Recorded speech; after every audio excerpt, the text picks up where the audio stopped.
The streetlights in this part of downtown are always fighting a losing battle with the neon signs. Everything here, the noise, the smells, the relentless rhythm, tastes like ambition and regret mixed into a cheap cocktail. It was a typical Friday night, pushing past midnight. I had been driving this cab, or rather, this anonymous black sedan with the glowing pink Lyft decal on the dash, for longer than I cared to admit. Decades, maybe. Long enough to recognize the silhouette of a broken promise before the passenger even opens the door. My back was starting to ache, a deep, grinding protest from years spent hunched over the steering wheel. I was just about ready to call it a night, maybe grab a stale donut and a coffee that would keep me awake just long enough to see the sunrise from my threadbare recliner. But then the familiar ping cut through the quiet hum of the engine. A request popped up, 3 blocks away, a destination across town, near the affluent suburbs. A long trip. Money talks, especially when you're pushing 70, and Social Security is more of a suggestion than a safety net. I accepted. I pulled up to a towering glass office building, one of those soulless monoliths that look important, but probably just house-aggressive marketing firms. The pickup was registered under the name Damon. The curb was empty. I checked the app again. Yep, Damon. I waited. That's the first lesson in this business. Patience. The second is that impatience is just wasted energy. After about 5 minutes, which felt like an hour in the thick, humid air of the city, the heavy glass doors of the building slid open. A man stepped out. He wasn't hurrying, wasn't stumbling out like a drunk leaving a bar, just walking with a strange, measured pace. He wore a crisp, dark suit that probably cost more than my car is worth now. Everything about him was sharp.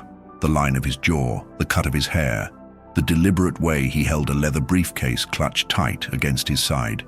He looked like he'd just signed $1 million deal or just lost his entire life savings. In this city, those two things often wear the same suit.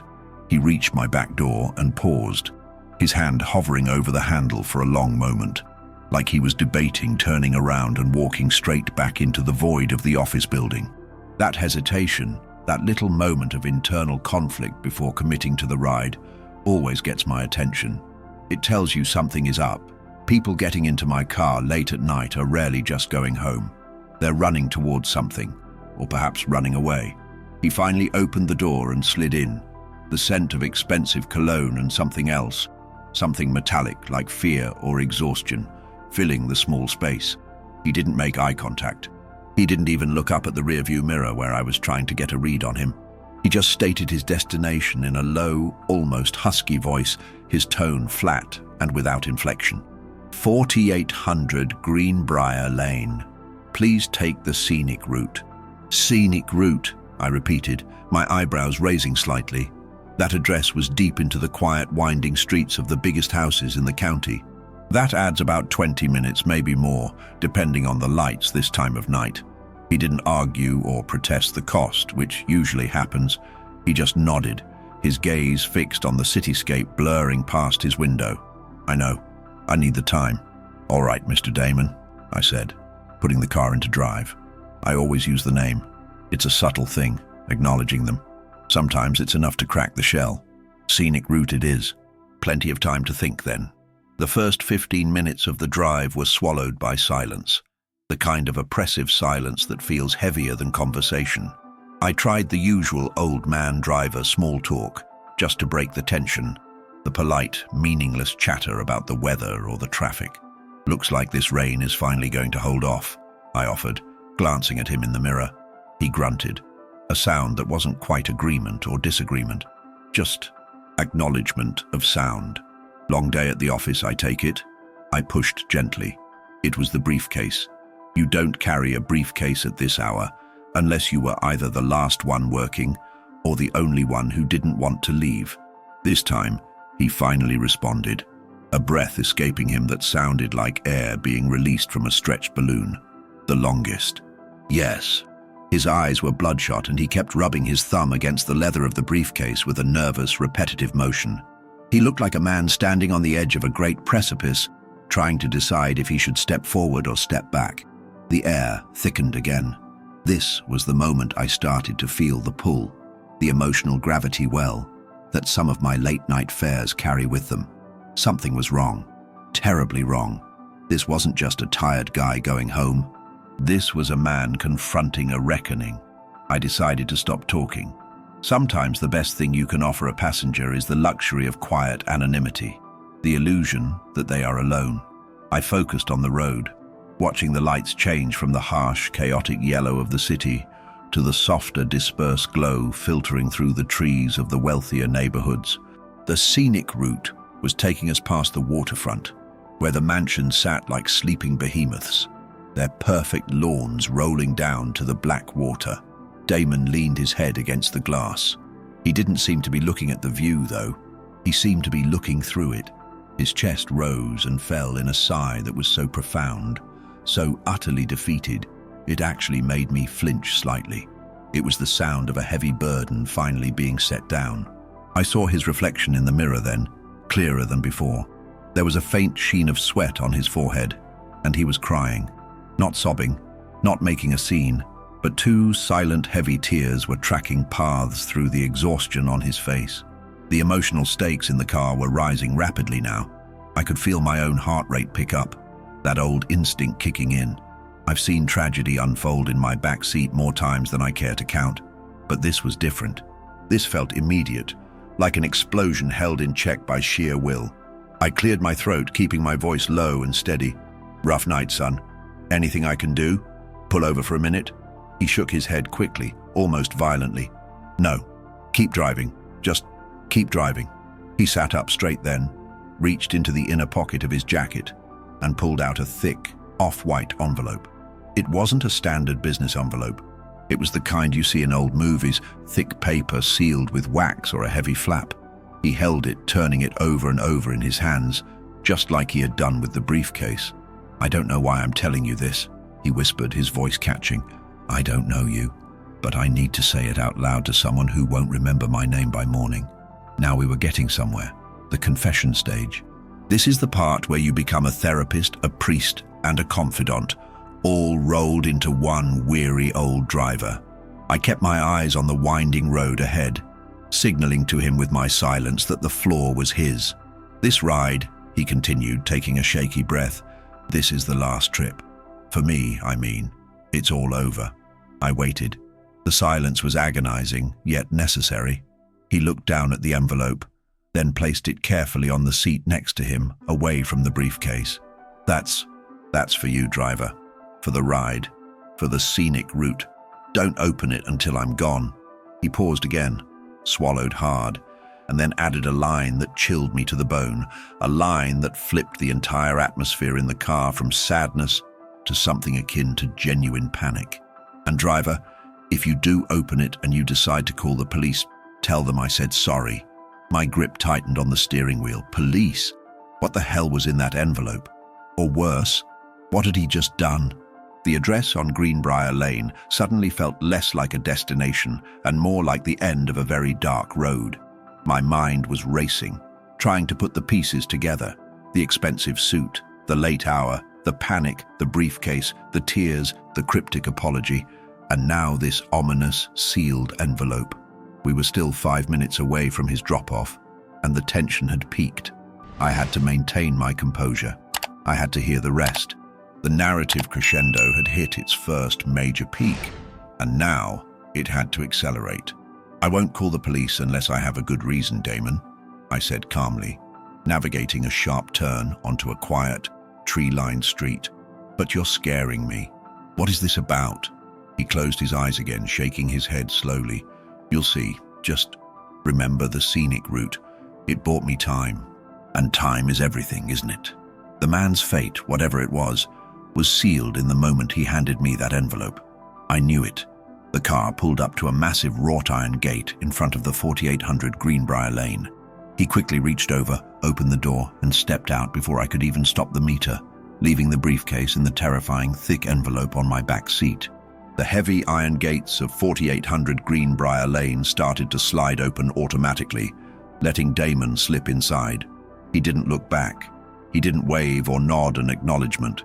He simply walked with that same measured, deliberate pace up the long, dark driveway toward a house that looked less like a home and more like a fortress carved from granite and glass. The gate clanged shut behind him, and the oppressive silence of the wealthy suburb swallowed the sound entirely. I sat there for a full minute, the car idling, the dashboard glowing in the dark, the scent of expensive cologne still clinging faintly to the back seat. My heart was hammering a frantic, uneven rhythm against my ribs. I've seen some things in this job, things that would curl the hair on a younger man's head. But this felt heavy. This wasn't just a drunk telling me he regretted marrying his wife. This was a prelude to disaster. I kept staring at the two objects resting innocently on the worn fabric of my back seat, the sleek leather briefcase and the thick off-white envelope. They looked like props in a bad noir movie, out of place in my humble Lyft. "Don't open it until I'm gone," he'd said. Well, he was gone, and he told me to call the police. I reached back slowly, my fingers trembling slightly as they closed around the edge of the envelope. It felt substantial, weighty, not just paper, but currency, or something equally valuable. I could feel the sharp edges of what felt like a stack of bills inside. My first impulse, the good citizen impulse honed by decades of living right, was to call the police immediately. The man was clearly distressed, possibly suicidal or worse. He might have been involved in something truly criminal. But then his words echoed back. "And driver, if you do open it and you decide to call the police, tell them I said sorry. The apology wasn't for me. It was for whoever was inside that house, or for the world." A deep knot of curiosity mixed with fear twisted in my stomach. I had to know what I was getting into. I pulled the envelope into the light of the dome lamp, the material stiff and textured under my fingertips. There was no address, no name on the front. I gently broke the seal. It was a simple moisture seal, not wax, and slid out the contents. It was exactly what I thought. Cash. A thick stack of $100 bills, bound by a crisp paper band. I quickly thumbed through it. It was easily $10,000, maybe more. My mind stuttered. $10,000 for a $70 ride and a scenic route. This wasn't a tip. This was a payment. For what? For silence? For an alibi? Sticking out from beneath the bills was a folded piece of paper. It wasn't a formal letter, just a hastily scribbled note in what looked like the same shaky handwriting as the man who had just walked away. I unfolded it, the silence in the car pressing down on me, making the sound of my own breathing seem deafening. The note was short, maybe 3 lines, and it made my blood run cold. "Driver, thank you for the time. This is my cut. The briefcase is the evidence. I won't need it where I'm going. Don't let her get away with it. Call the detectives at the 4th precinct. Ask for Miller. Tell them to check the safe." I froze. The chill wasn't from the night air. It was a sudden, sickening realization of what I had just become privy to. I wasn't just a driver anymore. I was a crucial witness.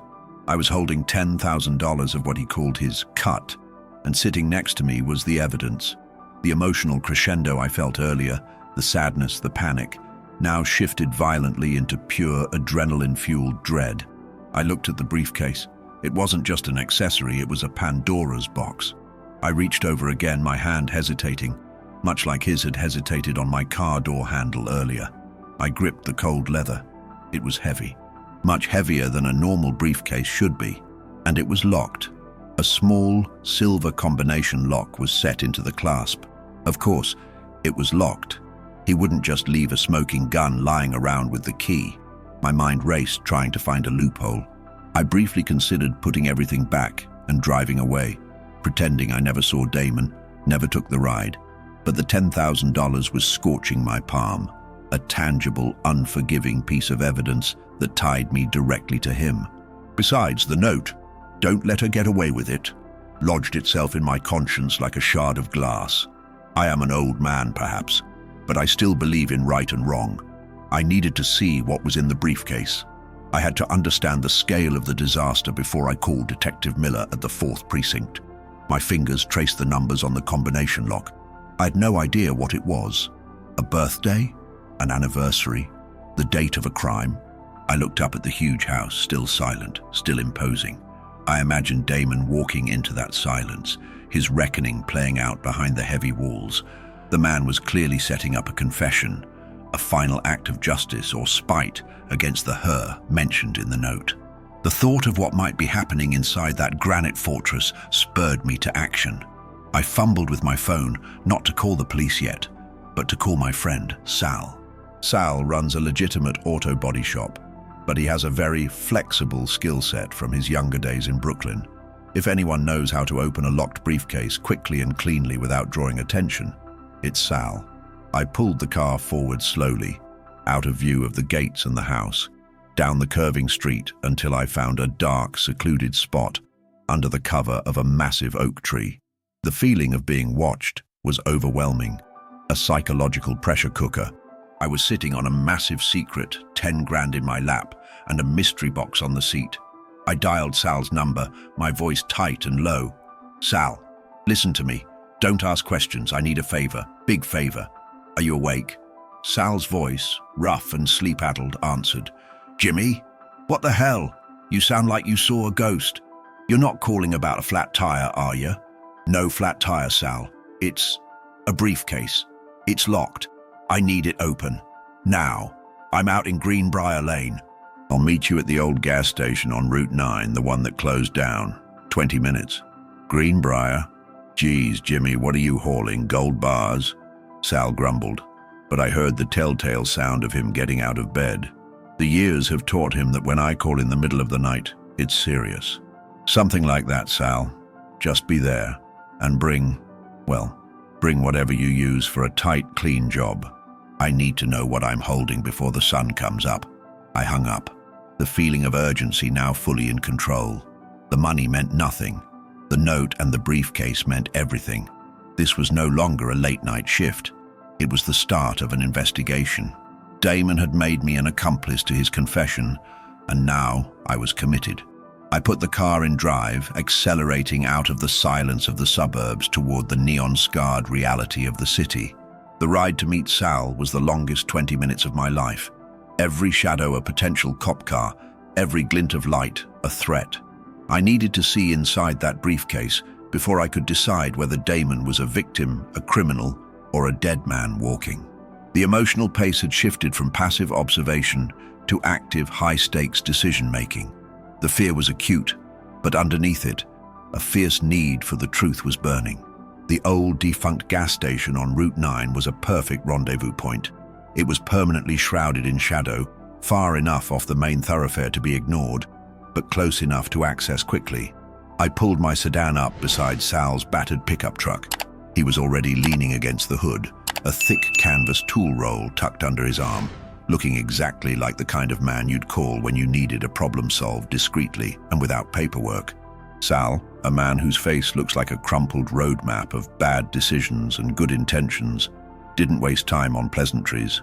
He took one look at my face and the briefcase I was clutching, and the look of sleepy annoyance vanished, replaced by an expression of sharp professional curiosity.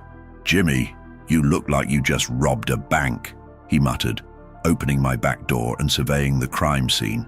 My back seat, with a flashlight, he spotted the empty space where Damon had been sitting. "Worse, Sal. I was given a confession.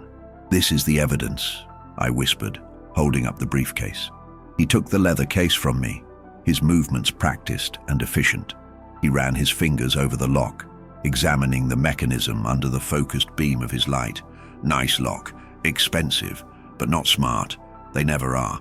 Sal placed the briefcase carefully on his truck's tailgate. He unrolled his canvas toolkit, revealing an array of picks, tension wrenches, and other implements that looked disturbingly delicate for such a heavy task. He didn't use force. He used finesse. He slipped a thin metal instrument into the lock, his head bowed, listening more than looking. "Who gave you this, Jimmy?" he asked, not taking his eyes off the lock. "A passenger. Damon. Dropped him off in Greenbrier Lane. He gave me $10,000 and a note saying this briefcase holds the evidence against her. Said he wouldn't need it where he was going." The words sounded unbelievable, even to my own ears, spoken aloud in the chill pre-dawn air. Sal grunted, a short, sharp sound. 10 grand, huh? This better be good evidence, Jimmy. You got paid a lot to hold this hot potato." The silence returned, broken only by the faint tink of Sal's tools working the lock's tumblers. The minutes crawled by, stretched taut by my anxiety. Every passing car seemed to slow down. Every distant siren seemed to be heading straight for us. I was standing in the shadows, waiting for a professional safecracker to open a potential murder weapon. The emotional spiral had shifted from dread to a high-wire active panic. Then, with a soft, decisive click, the lock sprang open. Sal straightened up, wiping his hands on his trousers. He looked at me, his eyes serious. "It's open, Jimmy. You want to do the honors?" I hesitated for a moment, suddenly terrified of what I might find.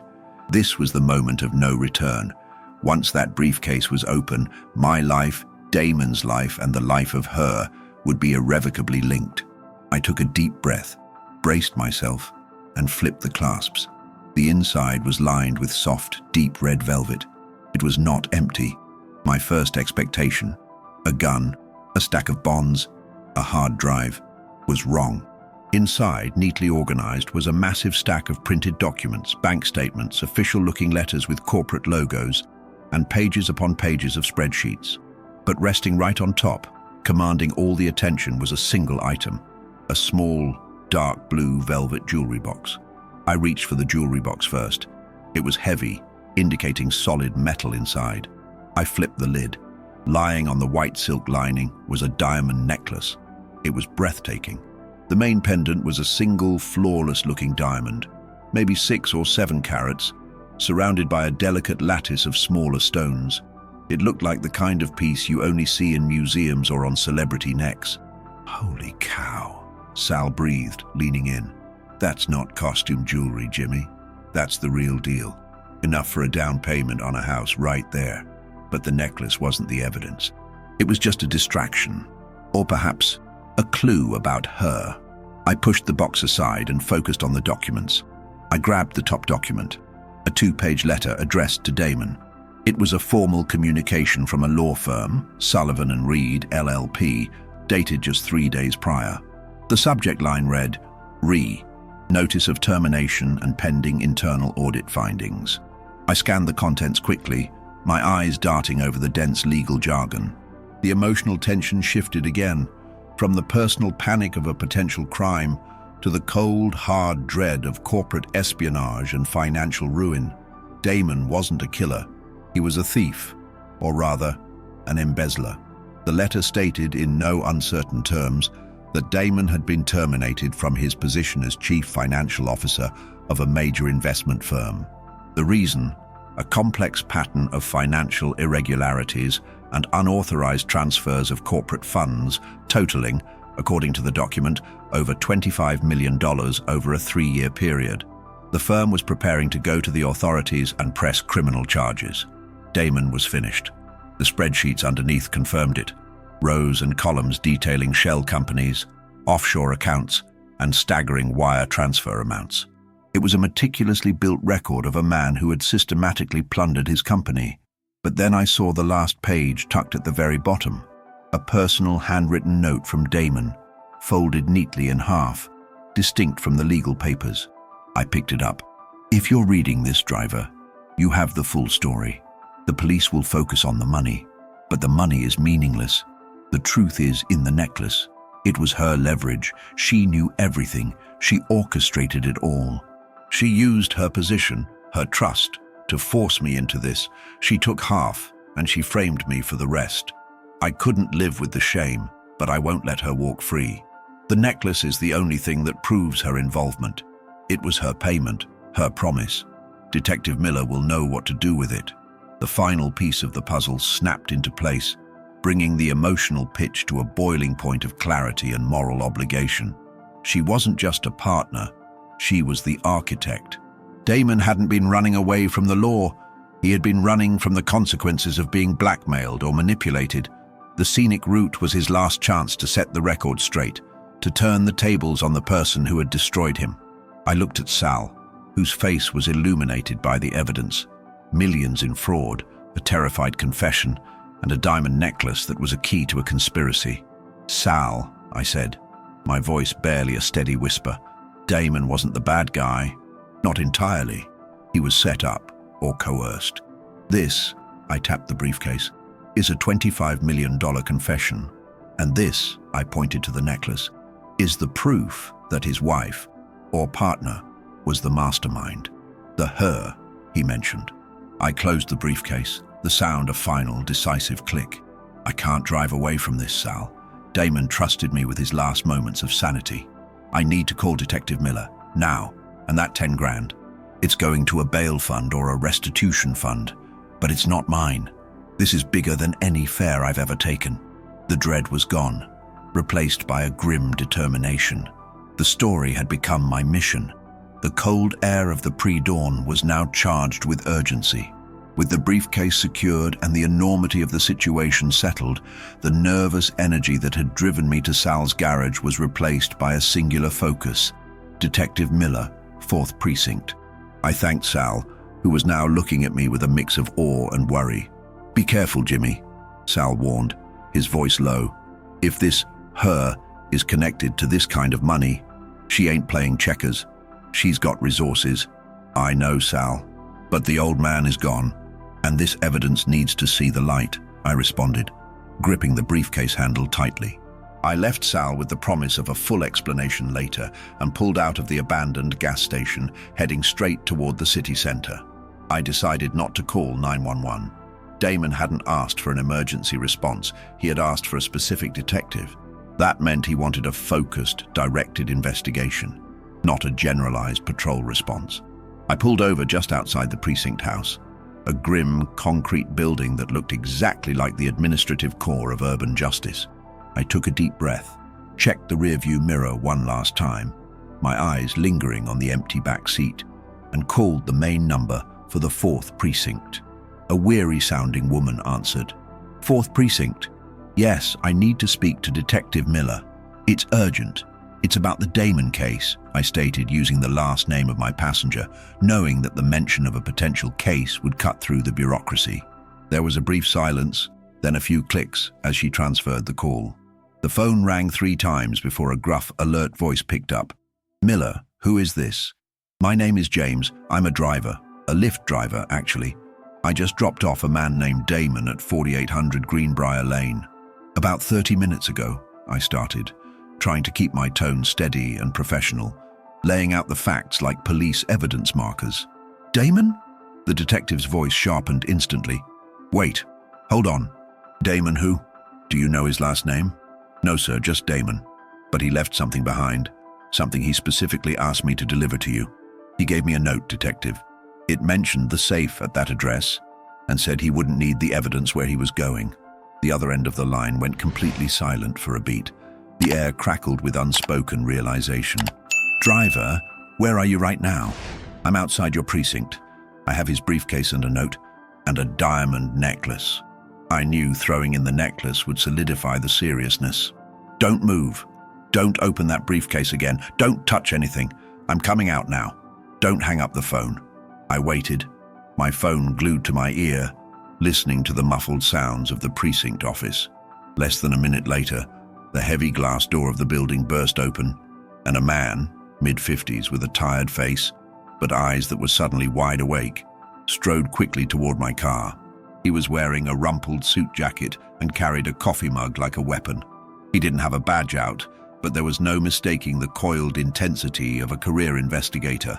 He reached the driver's side window, flashing his ID briefly. "Detective Miller, turn the engine off, Mr. James, and open the trunk." I complied, stepping out of the car. The sudden realization that I was now an active participant in a major investigation hit me hard. I was exposed, standing on the sidewalk in the dark, handing over the evidence. The briefcase is in the back seat, locked. I had to open it to confirm what he left, I admitted quickly, handing over the massive stack of cash from the envelope. He called this his cut. $10,000. He wanted me to keep it, but I can't. Miller's face was impassive as he took the cash, placing it in an evidence bag one of his colleagues had quickly appeared with. He then moved to the back door, peering into the car at the briefcase. "You say you opened it. What did you find besides the necklace?" Miller asked, his eyes never leaving the leather case. I recounted the contents precisely. The termination letter, the audit findings detailing the $25 million embezzlement, and the final handwritten note pinning the deeper conspiracy on her, the accomplice, blackmailer. I emphasized Damon's final chilling words and his desperate desire to clear his name, at least partially. Miller nodded slowly, processing the information. That address, Greenbrier Lane, it belongs to his wife, Eleanor Damon. They're estranged, but still married.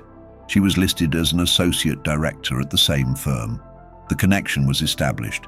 The her was Eleanor Damon, the wife, the partner, the possible architect. "We were already building a case against him, James," Miller confessed, his voice dropping slightly. "The firm contacted us quietly 3 days ago. We were planning the raid for later this morning. He beat us to it." Miller paused, looking up at the sky, where the first grey light was beginning to break.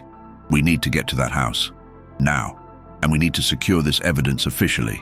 He had 2 uniformed officers secure my car, taking the briefcase with extreme caution. The diamond necklace was carefully placed into a separate sealed evidence bag. The sight of the stunning cold gem, the tangible proof of betrayal, made my stomach turn. As the officers went inside with the evidence, Miller turned back to me, his expression softening slightly, a glimmer of respect in his tired eyes. "You did the right thing, James. A lot of people would have taken the money and driven away. You bought him his final shot at justice. What happens now, Detective?" I asked, the anxiety still high. "We head out to Greenbrier Lane. Immediately. The evidence suggests the wife, Eleanor, is the key. Damon's note about the safe confirms something bigger is going on there. We have to assume the scene is active or that Eleanor Damon has already fled. But if Damon went back there with that kind of emotional closure..." He trailed off, the implication hanging heavy in the air. The scenic route was not just for thinking. It was his last ride before he faced his fate, likely self-inflicted, but possibly at the hands of Eleanor. I realized then that my role as a driver was truly over. I was now a witness. I was asked to ride in the detective's unmarked car back to Greenbrier Lane to officially confirm the location and the time of the drop-off, to be available for the inevitable questioning. The sun was rising, casting long, stark shadows across the city, illuminating the path back to the House of Secrets. I had driven Damon to his end, and now I was going back to face the aftermath. The emotional arc had shifted from active panic to grim, committed investigation, with the tension centered on what awaited us inside the fortress. The ride back to 4800 Greenbrier Lane in Detective Miller's unmarked sedan was a blur of flashing red and blue lights catching up to us, their silent urgency cutting through the newly arrived morning traffic. Miller was a man of few words, focused entirely on the radio chatter and the strategy unfolding in real time. I sat quietly in the passenger seat, gripping the door handle, feeling the weight of the night's events pressing down on me. I was just an old man who drove a car, yet here I was, an integral part of a potential high-profile financial and criminal investigation. When we arrived, the suburban street, previously silent and imposing, was now a hive of controlled activity. 3 patrol cars were parked discreetly down the street, and a crime scene unit van was already pulling up. The sight of the massive, fortress-like house, where Damon had disappeared just a couple of hours earlier, was chilling. Everything was exactly as I had left it. The wrought iron gate was closed, the lights inside were off, and a suffocating silence hung over the property. Miller and his partner, a young officer named Torres, quickly briefed the uniformed officers. Miller then turned to me. "James, we need you to stay with Officer Torres. You are a key witness. Do not approach the house. We have to assume the scene is compromised." Torres ushered me to the side, near a massive manicured hedge that provided a slight screen from the growing number of gawkers slowing down as they drove past. I watched the initial approach. Miller and 2 officers moved toward the gate, flashlights out, their movements precise and cautious. The gate was locked, no surprise there. "Mr. Damon had a security code to get in," I murmured to Torres, remembering the gate sliding open for him. He walked right up the driveway. Torres nodded and relayed the information via radio. A moment later, one of the officers used a specialized tool to bypass the gate's electronic lock with a quiet click. The search began. The minutes that followed were excruciatingly slow. The emotional tension had shifted from active panic to agonizing anticipation. Every shadow looked like a movement. Every muffled sound from inside the house felt like a gunshot. I kept thinking about Damon. about the desperate fear in his eyes, about the way he had pressed the briefcase to his side, his shield and his weapon. Did he confront his wife? Was she there?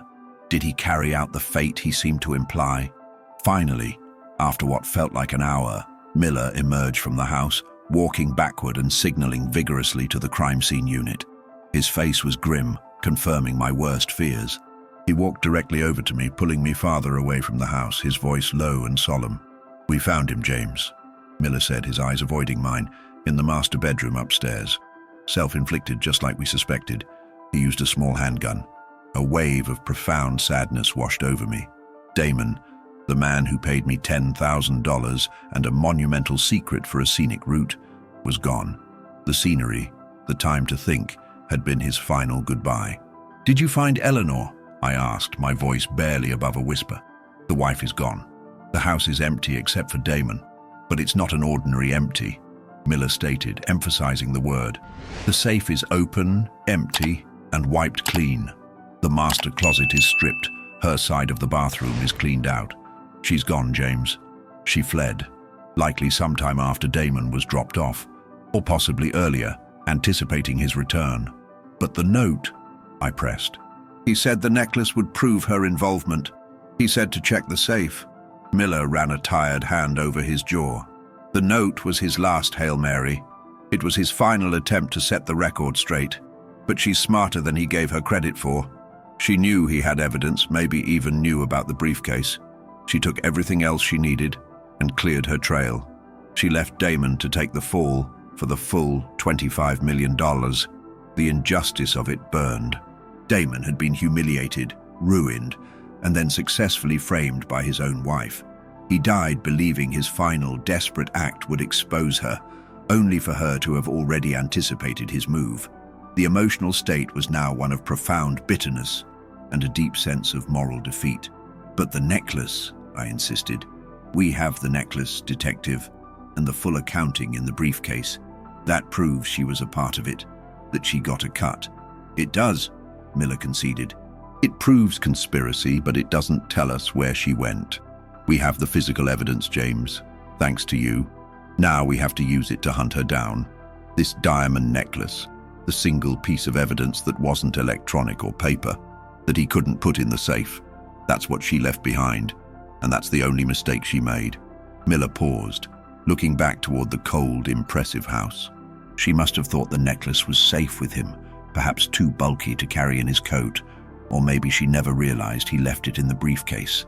The fact is, he secured her payment, her bribe, her ultimate price for betrayal, and now we have it. I understood then the true weight of the scenic route. Damon hadn't just needed time. He needed separation. He needed to be physically separated from Eleanor, from the house, and from the instruments of his ruin long enough to make his final decision and ensure the evidence, the key to which was the necklace, was safely passed to an anonymous third party who couldn't be traced or silenced. He used me, the weary old Lyft driver, as his final anonymous courier of justice.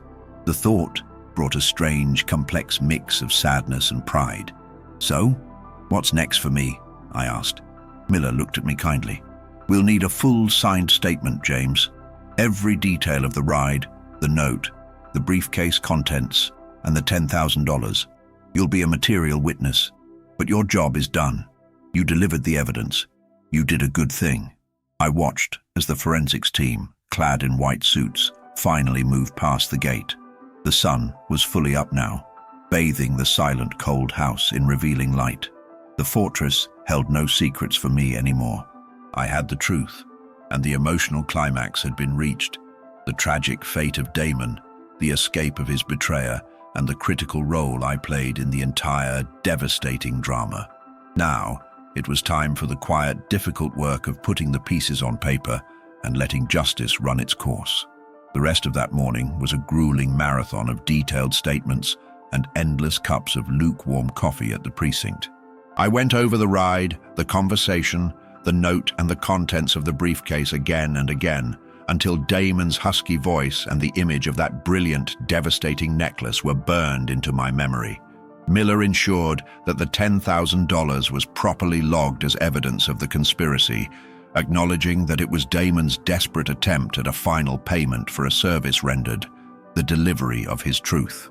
By noon, I was finally released, signing the last page of my witness statement. Miller walked me out to my car, which was now cleared of its brief stint as an evidence locker. The smell of expensive cologne was long gone, replaced by the faint antiseptic odor of police procedure. "You're a good man, James," Miller said, shaking my hand firmly. "That briefcase, the documents, and the necklace, that's enough to issue a federal warrant for Eleanor Damon, not just for accessory to embezzlement, but for conspiracy. This case just got a whole lot wider." "Will you find her, Detective?" I asked, looking down the street toward the endless stream of passing cars, each one a potential hiding place. Miller's eyes held a steely focus. "We have the evidence. We have the motive. We have her last known location and a clear paper trail that she tried to erase. That necklace is the key. It's a custom piece, highly traceable. She won't be able to fence it or wear it. She might have the rest of the money, but she left us her proof of guilt. We'll find her. Justice will catch up to her thanks to the scenic route." I nodded, the phrase scenic route now imbued with a deep, tragic significance. It wasn't about avoiding traffic. It was about buying enough time for a desperate man to finalize his confession and transfer his soul to an anonymous driver. I drove away from the precinct, heading not home, but toward the waterfront where I had taken that final winding detour hours earlier. The city was in full swing now, bustling and loud, indifferent to the quiet tragedy that had unfolded in its shadows. I pulled over to the exact spot where Damon had leaned his head against the window, the spot where the tears had traced silent paths down his cheeks. I switched off the engine and sat in the quiet car, remembering the heavy silence that had filled the space between us. I realized I was one of the last people on earth to see Damon whole, before the shame and the betrayal finally broke him. He hadn't just confessed to me, he had entrusted me with his legacy, his final plea that his tormentor not go unpunished. The experience had changed me. My Lyft app pinged, demanding my attention, offering me a quick run to the airport. I ignored it. For the first time in years, the simple necessity of money wasn't the driving force. The veil of anonymity that usually protected me from my passengers' lives had been brutally ripped away, leaving me exposed to the harsh reality of high-stakes crime and human desperation. I reached out and touched the upholstery of the back seat, the spot where the briefcase and the envelope had rested. I was still a driver, but now I was a driver with a story, a memory of a man who sacrificed everything to buy a little time and tell the truth. I eventually turned the app back on, needing the rhythm of the road to feel normal again.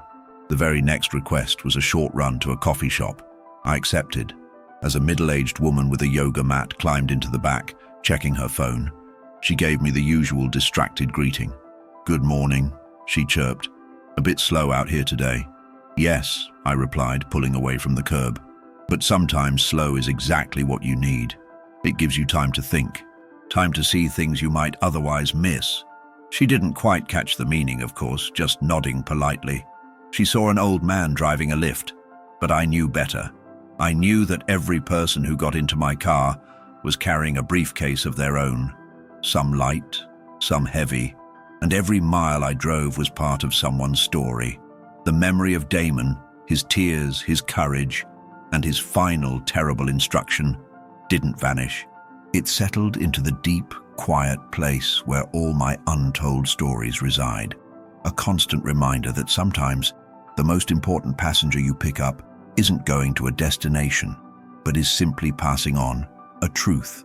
And sometimes the most scenic route is the only way to deliver justice.